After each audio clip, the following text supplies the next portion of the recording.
back to Shattering Myths. Bubba J had to go and drink his beer, so he's no longer with us, but we still have Glenn on the line. I would like to turn our attention in this hour to the prophecy that we find in Yahowah. At our end of our program yesterday, we were discussing Yahowah 18:5. Now, I do want to put this in context, because I think you view anything out of context, you're capable of getting a wrong impression. The 17th chapter of Yahowah opens with an announcement that Damascus will be destroyed and become a tangled heap of ruins. That didn't even seem remotely possible until the outbreak of the Syrian war. It says that ultimately the Syrian government is going to lose that war, something that does not look like it is likely at this point, but God has said that is what is going to happen, which means that the United States is going to most likely continue to supply the fundamentalist Muslims with ever more sophisticated weapons. It then says that as a result, that these roaming bands of terrorists motivate the world to thin Israel at the waist. So that the peace plan that Kerry is proposing that makes Israel so vulnerable, that is what is imposed on Israel. And since the 18th chapter opens with an overt condemnation of America, it's obviously America that is promoting this. And then immediately upon this peace treaty, which Yahowah says not only thins Israel at the waist, and the Kerry plan would narrow Israel to about 5 to 10 miles wide, where 70% of the Israeli population currently live, making the country no longer viable. And he knows it, by the way. The prophecy acknowledges this, and then it says that Yahowah is removing his children. There'll be 7,000 of his children, his covenant children, removed at this time, probably in the range of 4,000 from Gentile communities that have been adopted into the covenant, and about 3,000 from the descendants of Jacob, who are naturally born but have embraced the terms and conditions of the covenant. Then God says immediately thereafter that Islam, in unison, motivates, it's probably 150 million jihadists. God speaks of them being a flood of jihadists coming from a great many Islamic nations in a great mass of humanity crashing into Israel from all directions, and that they are unstoppable, that Israel's defense forces are completely overwhelmed and unable to stop the tide of terror. God then says that he himself intervenes, and he blows the Muslims away, and he then goes into a summation of all the reasons that he despises Islam, and uses terms that actually calls the terrorists those that are terrorizing in the name of Allah. And then he cites portions of the Quran that he says that he finds reprehensible. So God is leaving no doubt whatsoever of what is happening and who is doing what to whom. He then goes on to issue a warning and a condemnation of America, and uses some 13 descriptive terms which provide some 30 different character traits that nail America circa the 21st century. There's no doubt whatsoever that the United States of America is the country that he's railing against. Now, as we move through this, and God then says that he is establishing himself in Yisrael on his mountain, which would be Mount Moriah, as an opposition to what America stands for, what the world at that point stands for. So that everyone has a choice. You can choose to be with Yahowah or choose to be opposed to him, but those are your only two options at that point, and he's going to make his testimony available for the whole world to see simultaneously, and his voice available for everyone to listen to, the world over simultaneously. That's his promise. But then he speaks of the difference between those who are embracing the terms in the covenant, answering his invitations to meet with him, and those who are unreceptive. And he says, indeed, before the approaching presence of the harvest, as the budding blossoms form and become completely perfect, speaking of the remaining Israelites who are now embracing the covenant and coming to know Yahowah, answering his invitations to meet. He says, then there are also those who are hardened and unfit, and they will be dealt with for becoming wild birds of prey, listening eagles, falcons, and hawks. And the insignificant and worthless who squander and trivialize will be stopped. They will be taken down. They'll be banished, snuffed out. So then with regard to the forsaken castaways, they will be rejected and removed, cut off, and separated. Since I was able to say it and we're still on the air, to use Yahowah's own parlance, they will be God-damned, separated from God. God-damn is a sentence, by the way. To damn is to separate. God damns religion. He damns militarism. He damns politics. He damns patriotism. He damns any assault on his land and his people, which is why Kerry's words are so dangerous if you're an American.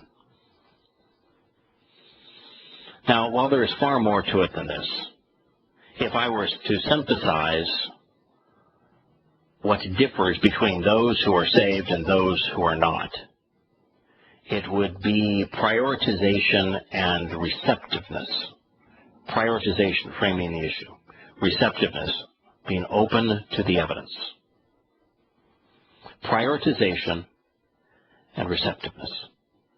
Does a person actually want to know Yahowah to the point that they're willing to devote the time and the focus required to shamar Torah, to closely examine, to carefully consider his Torah guidance? Are they willing to accept what God has to say, even when, especially when, his testimony is in conflict with their religious beliefs? Those who are hard-headed, clinging to popular myths, will remain unfit. As is the case with much of what Yahowah says, there are multiple messages woven into his testimony. The metaphor of hardened buds being consumed by birds of prey is simple and yet enlightening. They could have flowered and flourished, but unreceptive to Yahowah's nurturing nature, they will have squandered their potential, and as a result will be plucked from the tree and die, consumed by others without their interest in mind. But the Natash, listening eagles, falcons, and hawks could be other than simple birds with feathers. It could also represent, and likely do, American warplanes doing what they were designed to accomplish. Man will kill man, as he has done throughout the ages. Those who die will be unknown to God. Having rejected his gift, they will be considered worthless. That sounds harsh until you realize that it is the only rational alternative, the only rational approach. If God got to know those who are either opposed to him directly or who are in relationships with false, demonically inspired deities like Allah or Jesus Christ or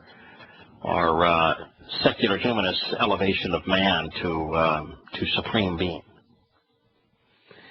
if God knew that they were corrupting his testimony individually and ignoring his Torah instructions, preferring to religious worship, then it would tear his heart out. Can you imagine billions of people and you come to know them and they're corrupt, and they're creating a false caricature of you that's modeled more after Satan than your actual nature. That you got to know billions of souls who reject your Torah, reject your invitations to meet, reject your covenant relationship, and have chosen to follow after all manner of lies and myths. Imagine how painful that would be. God's in a position where he can't know them. If he were to know them, then creation would be counterproductive. And he doesn't know them as a result. Now, he's keeping track of, he has messengers, envoys, whose job it is to keep track of the malfeasance of those who act against him, who aren't just victims of religion and politics and patriotism, but are perpetrators of those things. And so when it comes time to determine whether the likes of Paul and Constantine and Muhammad get to spend, Rabbi Akiva would be another, that they get to spend their eternity separated from God in Sheol, which is the equivalent to being in a black hole forever, or they simply cease to exist, the evidence that has been collected against them will be revealed in a fair trial. They'll get to try their debate skills, if you will. But God himself is going to be the judge. And so you have this situation where God does not know those who have been victimized by the schemes of Islam and Judaism and Christianity and all forms of national political schemes. He can't know them. He can't let them into heaven, and he can't engage in a relationship with them. After all, he's established the terms and conditions for his relationship. If he were to allow them to be in a relationship with him, he'd be a liar, because they would all have violated the terms and conditions of this covenant. So this is the situation that we find ourselves in, and God is completely unknown to the vast preponderance of people, as those vast preponderance of people are unknown to God. They rejected his gift, they rejected his Torah, and therefore they will be rejected by him. That's why he tells those who call him Lord, you're not coming to heaven. Get away from me, those of you who are Toraless.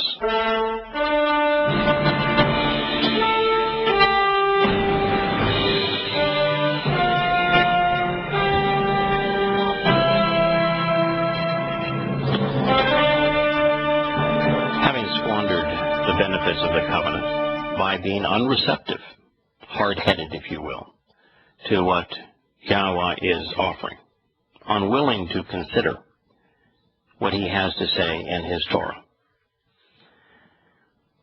Those who are going to be vulnerable to the birds of prey will have squandered their own inheritance. Their lives will be considered irrelevant from God's perspective.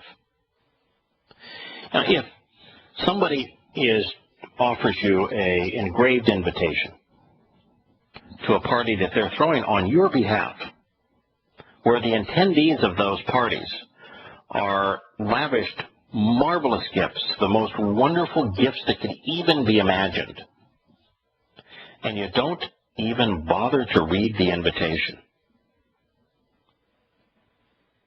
then you should not expect the individual who is hosting that party in your honor, who is offering you those gifts, if only you'll attend, if only you'll read the invitation and be there to accept them. You would not be surprised, you should not be surprised, that he'd be a little bit miffed, that he'd be a little bit irritated. I know that if I offered Glenn the keys to my West Coast property and told Glenn that all you need to do, Glenn, is to show up and to have read the invitation so you know what you're being offered, and I'm willing to give you the keys to this. I'm going to tell you, my gift of this home would be a gazillion times, I'll use a make-up number because there's no way to compare, is a gazillion times less valuable than what God is offering us. As a matter of fact, the home, even if I gave it to you free, would come with liabilities that would probably not be in your interest, like the cost of the taxes and maintaining it wouldn't be a benefit. But imagine if I offered it to you free. Just come, it's yours. I'm offering it to you as a gift. Just read the cotton picking invitation and show up. And you said, nah, I'm not going to bother with the invitation. It's part of a book that I don't like, and I'm not coming. Would you expect me to put the gift of this house and my will to you under those circumstances, Glenn? Yeah, look, I'm on price line. I got a $180 red eye tonight, the earliest I can. I knew you'd react like that. But you understand the comparison here. Mm-hmm. Yeah, here's Yahowah offering anyone who will take the time to read his invitation and to meet with him the most marvelous gifts that can be imagined. You get to be adopted by God. You get to live forever. You get to inherit the entire universe, and you get perfected, and then you get empowered and enriched so that you have ultimate understanding and ultimate opportunity. And you don't even bother to read the invitation? I mean, I think God is just a wee bit miffed, don't you? Well, the thing is that people, then we read it and then we say, oh yeah, but it doesn't mean what it says. Yeah, I understand. I can read the words, but it's not what it really means. We really shouldn't trust that the God who conceived DNA, which is a three-dimensional language, can convey effectively using a human alphabet, that he's really not a very good communicator, and beyond the fact that he really didn't mean to say what we're reading, we really can't trust him. So why even bother with the invitations? That's kind of the argument that you're making here. I know that you're playing devil's advocate. That's not your argument, but that is the argument of the religious, is that we ought not. In fact, the whole religion of Judaism was based upon that, an average individual can't understand Yahowah's Torah, so shouldn't endeavor to read it and should listen to rabbinic interpretations. The inference there is that God is not a very good communicator, and we really can't trust what we read. Seventh, first, what's the difference? First day of the week, seventh day of the week. Yeah, what's the difference? Easter, Passover, Tabernacles, or Christmas. I mean, come on, what's the big deal, right? Yeah. So, old covenant, new covenant, multiple covenants, one covenant. Yeah. Let's not quibble over terms. Let's not debate conditions. Let's not try to differentiate truth from lies. Let's just all throw it into a pot, and whatever we like, I'm sure God will be okay with. Doesn't sound rational to me. Doesn't even sound moral to me.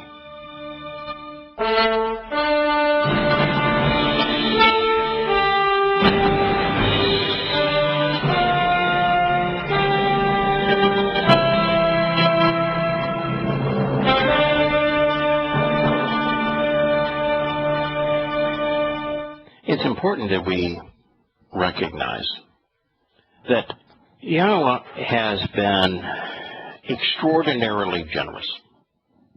He has been amazingly forthright.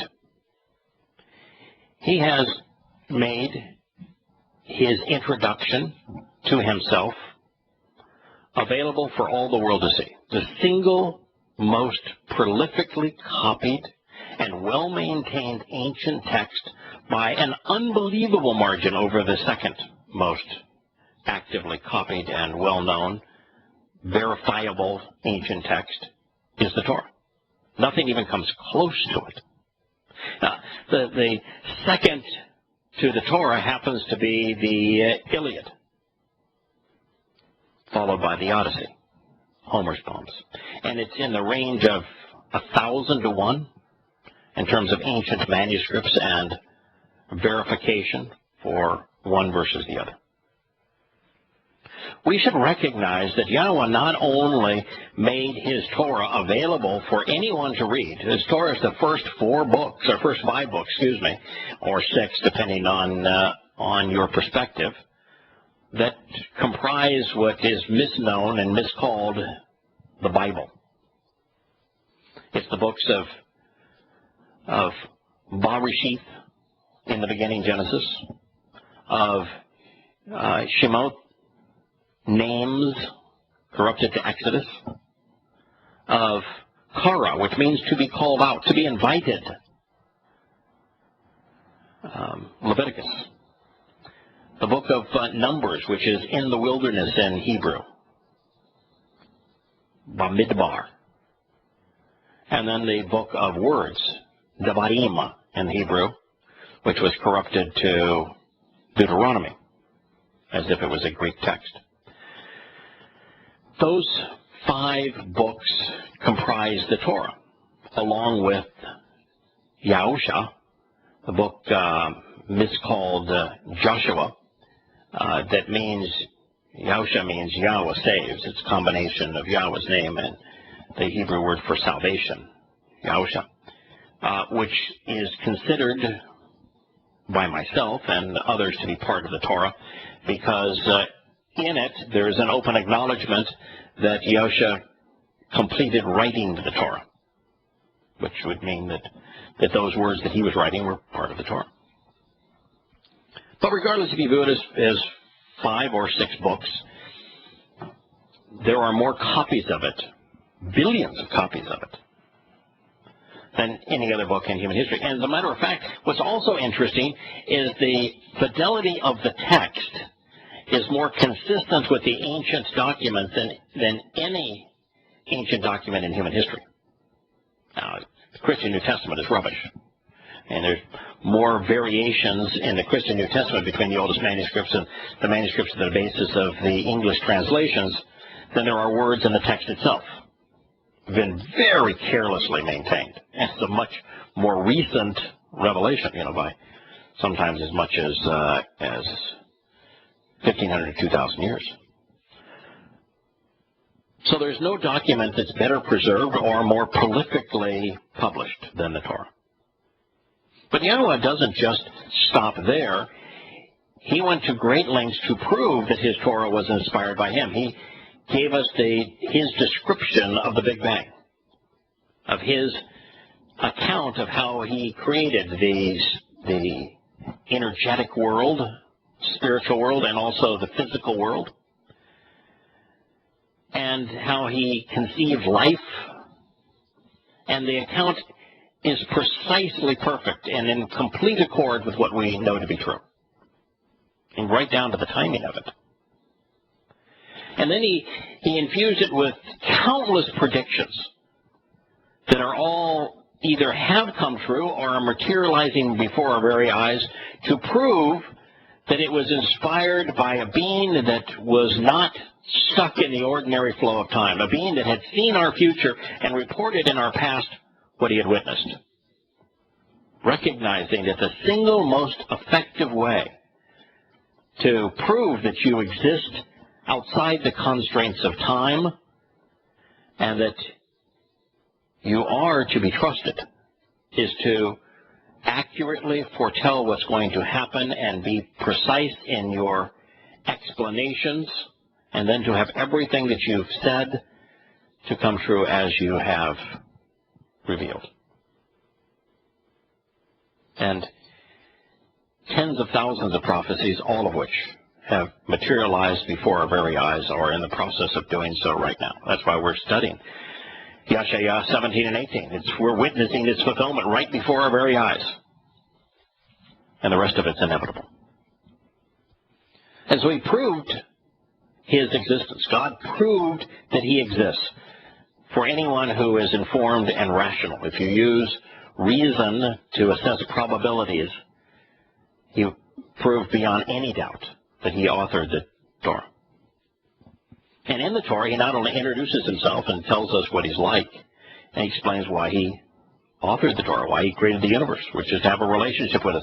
He introduces in that first book of the Torah this covenant relationship and describes how it was formed with the first individual who was to participate in it, so that we would know how to participate in it. And then he established in the next book of the Torah his nature, that he is our Savior, that he saves us from human oppression, from human religious and political, military and economic schemes, that he himself leads us away from those things so that we can have a relationship with him as our Father, us being his children, that he is the ultimate liberator, and that his Torah is about liberation, about freedom, about family. In the next book, in Kara, Invitations, he provides a written invitation for us to meet with him, to be called out of the world and to be part of his family. And he specifies the days and the purpose for those days in this engraved invitation from the creator of the universe to meet with him and be part of his family, to become immortal, to become perfected, to become adopted, to become enriched, to become empowered. All of it inscribed on our behalf. Later in that same book, after introducing these invitations, engraving them on our behalf, he tells us about his plan of time, which is all laid out in the Yobel, and his purpose. That there are special years, he said, that these special years would be about the liberation of those who are enslaved, freedom. That it would be about total forgiveness of debts, perfection, no longer being guilty or accountable, no longer being burdened in any way, and the return of the people to God's promised land. All of it there for us to analyze, all laid out with a specific formula of 6 + 1 = 7, so we would know how these events would play out through time. And he gave this to us, engraved it on our behalf. And all he wants of us is for us to prioritize this open letter to humanity from the very creator of the universe, so that we'd read it, so we'd listen to what he has to say, that we'd come to know him as a result of doing so, and come to understand what he's offering, and then respond appropriately. That's all he's asking of us. And yet, 1 in a million people do it. Imagine, 1 in a million people even bother to read the invitation to receive the most valuable gifts in the universe from the very creator of the universe. And yet, all but 1 in a million discard it. Don't bother with it. Can't be bothered, got too many other things I'd rather do. No, I'm not going to look at that. You know, I've been told that it's been annulled, that it can't be trusted, that God is mean, that you can't understand what he has to say, and blah, blah, blah. That's where it is, folks. The invitation is available to anyone who wants to pick it up and read it. From the creator of the universe, he can be trusted. He's offering you everything that you could possibly want, expecting very little of you. 5 things really is all he asks. That you be willing to walk away from the lies, the corruption of religion and politics, of governance, of patriotism, militarism, of economic schemes. That you'd walk away from those kinds of things, rather than trusting your country for your freedom and for your economic opportunity or whatever it might be, that you trust Yahowah instead. Now, to trust him, of course, you've got to get to know him. You can't trust someone you don't know. They call that faith. You can't rely on something you don't understand. They call that a belief. So you've got to get to know him. Well, it's all available right there in the Torah. He gave it all to you, everything you need to know. The answer to every important question is right there. Third thing he said is, I've given you these invitations to walk to me and become perfect. I myself walked that walk. I myself did everything that was required to enable this promise and to do so righteously. I'm offering to make you immortal. All you've got to do is answer the invitation. I'm offering to make you perfect. All you have to do is answer the invitation and meet with me. I've offered to adopt you into my family. All you've got to do is read the invitation and respond. I've offered to enrich you with everything I know. I've offered to empower you with everything that I have to give. All you have to do is accept it. And in this regard, you can't do any of those things unless you focus on, unless you take the time to closely examine and carefully consider the terms and conditions of the covenant. That's the one thing that you really need to do. If there's a do in this relationship, the do is to take the time to look at the terms and conditions of this covenant, because there's 5 of them. I've just articulated 4. The last is, if you're a parent, we want you to circumcise your sons. That'll be the sign that you've signed this agreement. And then you need to understand that there are 5 benefits. And I'm accountable, God is saying, for giving you those 5 benefits. I've articulated what they are. The greatest gift in the universe. By golly, folks, this is an agreement. You need to understand who God is and what He's offering, and then engage according to the conditions that He's established.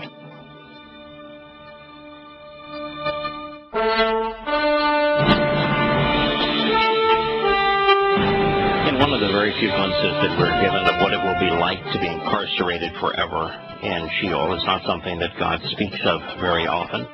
But here is an insight. If you want a glimpse as to what it will be like to be incarcerated forever in the black hole of Sheol, known to most as hell, the Hebrew term is Sheol. It is the place of questioning.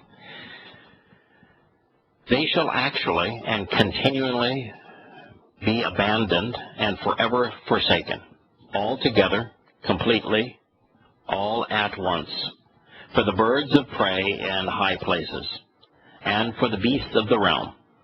And they will be abruptly awakened in the summer with vexing and exasperating action taken against them. All manner of birds and prey, and also all kinds of beasts of the realm, will be among them, and they will be against them during the autumn and winter, continually ridiculing and taunting them for actually being irrational and consistently confused. That's Yahowah, Isaiah 18:6. It's very important to recognize what God is saying here and what He is not saying here.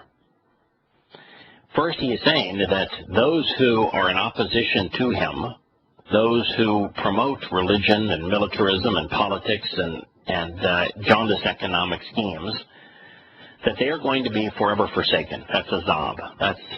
And the English word that actually conveys that, but it has a bit of a religious connotation, is damn. That's why I've used it several times in today's program. They shall be damned, which means they shall be forsaken. They will be abandoned. Now, He's saying in this case that it's going to happen all together, completely and at once, because He's speaking of a specific audience. That is those, He's addressing America here. But it says that, those who are in opposition to Him, who have aided and abetted the enemies of Israel and His chosen people, that all together and at once, all as if they were one, they are going to be completely abandoned and forsaken all at once.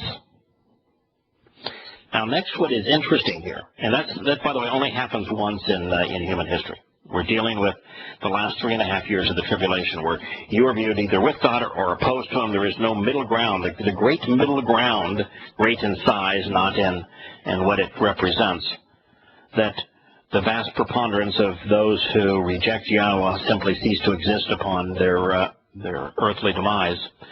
That will no longer be available. Everybody all together is going to be either with God, living forever with Him, or living forever opposed to Him. That's incarcerated.